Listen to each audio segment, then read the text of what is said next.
Hey friends, welcome back to the channel. Today we're sinking our teeth into a topic that's more controversial than a well-done steak: cholesterol. Get ready to have your mind blown by this decades-long conspiracy that has shaped our understanding of heart health. And it all starts with a spoonful of sugar. Picture this. It's the 1950s. Heart disease is on the rise, and scientists are on a frantic hunt for the culprit. Enter Ansel Keys, a researcher whose name would become synonymous with the diet heart hypothesis. His infamous 7-country study, published in 1970, seemingly linked saturated fat consumption to heart disease, igniting a global shift towards low-fat diets. But what many don't know is that this study was fundamentally flawed. Keys strategically selected 7 countries out of 22, conveniently omitting nations like France and West Germany, where high-fat consumption didn't correlate with heart disease. This cherry-picking of data created a misleading narrative that continues to influence dietary guidelines today. But the plot thickens. Internal memos from sugar companies, unearthed decades later, revealed a shocking truth. They knew sugar was a major contributor to heart disease, but they actively funded research to shift the blame onto fat. One 1965 internal memo from the Sugar Research Foundation even stated their goal was to counteract the unfavorable publicity on sugar. They successfully manipulated scientific literature, creating a smokescreen that obscured the real villain in the story. Fast forward to today, and we're facing a global health crisis. Obesity, diabetes, and heart disease are rampant. Yet we're still clinging to the outdated sugar industry-funded dogma that demonizes cholesterol. Let's set the record straight. Cholesterol isn't inherently bad. It's a vital substance that our bodies need for hormone production, cell function, and vitamin D synthesis. There are different types of cholesterol, categorized by their density. High-density lipoprotein, HDL, is known as the good cholesterol because it helps remove excess cholesterol from the bloodstream, while low-density lipoprotein, LDL, is often labeled the bad cholesterol. But here's the catch. LDL only becomes problematic when it's damaged. And guess what the main culprit behind LDL damage is? You guessed it, sugar. High blood sugar levels create a process called glycation, where sugar molecules attach to LDL particles, making them more prone to oxidation and inflammation. These damaged LDL particles, known as oxidized LDL, are the real troublemakers, contributing to plaque buildup in our arteries. This is where the carnivore diet comes in, like a knight in shining armor. By eliminating sugar and refined carbohydrates, you effectively stabilize your blood sugar, preventing the glycation process that damages LDL. This creates a favorable environment for healthy cholesterol levels. A 2020 position paper published in the Journal of the American College of Cardiology stated that there is no upper limit on saturated fat intake and an inverse relationship between saturated fat and stroke. Let's break down this groundbreaking paper and explore how it shatters the conventional wisdom surrounding saturated fat. This paper, titled Saturated Fats and Cardiovascular Disease, a reappraisal and evidence-based update, sent shockwaves through the nutrition world by challenging decades of dogma. The authors, a group of prominent cardiologists and researchers, meticulously reviewed the existing scientific literature on saturated fat and its impact on heart health. Their conclusion? The long-held belief that saturated fat is a major contributor to heart disease is simply not supported by strong evidence. Here are the key takeaways from this landmark paper. The authors boldly declared that there is no scientifically established upper limit for saturated fat intake. This directly contradicts the long-standing recommendations from organizations like the American Heart Association, which have advised limiting saturated fat to less than 6% of daily calories. Even more striking, the paper highlighted an inverse relationship between saturated fat consumption and the risk of stroke. This means that individuals who consume higher amounts of saturated fat may actually have a lower risk of experiencing a stroke. The authors emphasize the importance of considering the overall quality of the diet, rather than focusing solely on individual nutrients like saturated fat. They argued that saturated fat can be part of a healthy diet when consumed in the context of whole, unprocessed foods. The paper effectively shifted the blame away from saturated fat and towards other dietary factors that have a more significant impact on heart health, such as refined carbohydrates, added sugars, and processed foods. This position paper represents a paradigm shift in our understanding of saturated fat.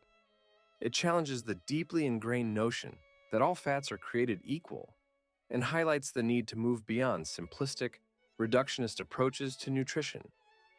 The implications of this paper are profound. It calls for a reevaluation of dietary guidelines, a reconsideration of the role of saturated fat in a healthy diet, and a renewed focus on the detrimental effects of processed foods and excessive sugar consumption. Another paper, the Framingham Heart Study, often cited to support the cholesterol-heart disease link, has been misinterpreted. The American Heart Association falsely claimed that more cholesterol equals more heart disease, but the study itself did not establish this direct causal relationship. Let's unpack that a bit. The Framingham Heart Study, launched in 1948, is often hailed as the bedrock of our understanding of cardiovascular disease. However, a closer look reveals a more nuanced and often misinterpreted story. The American Heart Association, or AHA, a powerful voice in health policy, has repeatedly cited the Framingham study to support its claim that elevated cholesterol levels directly cause heart disease. This oversimplification, however, ignores crucial details and complexities within the study's data. Here's where the AHA gets it wrong: correlation versus causation. The Framingham study, like many observational studies, demonstrated a correlation between cholesterol levels and heart disease. However, correlation does not equal causation. Just because two things occur together doesn't mean one causes the other. Think about it this way. Just because ice cream sales go up in the summer and shark attacks go up in the summer doesn't mean that ice cream causes shark attacks. Many other factors could be at play, and the study itself didn't definitively prove that cholesterol is the driving force behind heart disease. Cherry-picking data. The AHA often focuses on specific data points from the Framingham study that support their pre-existing stance on cholesterol, while conveniently ignoring other findings that contradict their narrative. This selective interpretation creates a biased picture that doesn't reflect the full scope of the study's results, ignoring confounding variables. The Framingham study tracked numerous variables alongside cholesterol levels, including smoking, weight, blood pressure, and sugar consumption. The AHA's overemphasis on cholesterol fails to acknowledge the potential influence of these other factors on heart disease development. Shifting focus from sugar. The AHA's relentless focus on cholesterol has diverted attention away from a more significant culprit: sugar. While the Framingham study did track sugar intake, its role in heart disease hasn't received the same level of scrutiny as cholesterol, despite compelling evidence linking sugar to inflammation, metabolic dysfunction, and heart disease. In essence, the AHA has weaponized the Framingham study to solidify its stance on cholesterol, molding the data to fit a predetermined narrative rather than embracing the study's full complexity. This misrepresentation has had a profound impact on public health policies, leading to widespread fear of cholesterol and the adoption of low-fat diets that often replace fat with refined carbohydrates and sugar, further exacerbating the problem. It's time to move beyond this simplistic and misleading interpretation of the Framingham study. we need to acknowledge the study's limitations, consider the multifaceted nature of heart disease, and shift our focus towards addressing the root causes of this complex condition, including the detrimental effects of excessive sugar consumption. Dr. Elizabeth Bryce, a leading voice in the carnivore movement, challenges the conventional narrative surrounding cholesterol, advocating for its importance in hormonal health and overall well-being.